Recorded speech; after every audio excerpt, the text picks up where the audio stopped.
বোস্টনে নিজ বাড়িতে পাওয়া গেল নিউ ইংল্যান্ড মহিলা আওয়ামী লীগের সভাপতি নাসিম পারভিনের মরদেহ।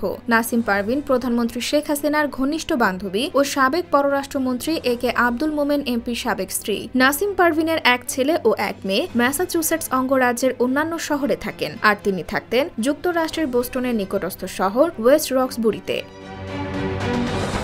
দীর্ঘদিন ধরে তিনি ওই বাড়িতে একাই বসবাস করতেন। ব্যস্ততার জেরে সচরাচর মায়ের সাথে যোগাযোগ করতে পারতেন না সন্তানরা। সর্বশেষ মায়ের সাথে তাদের ফোনে কথা হয় 2 মে বৃহস্পতিবার। এরপর অনেক চেষ্টা করেও তারা আর মাকে ফোনে পাননি। এতে তাদের সন্দেহ হলে মঙ্গলবার বিকেলে ওয়েস্ট রক্সবুরির বাসায় গিয়ে কলিং বেল টিপে এবং দরজা ধাক্কা দিয়ে সাড়া না দিলে পুলিশে খবর দেন তার ছেলে। পুলিশ এসে দরজা ভেঙে নাসিম পারভিনের মরদেহ উদ্ধার করে স্থানীয় হাসপাতালের মর্গে পাঠায়। তবে এখন পর্যন্ত তার মৃত্যুর কারণ জানা যায়নি।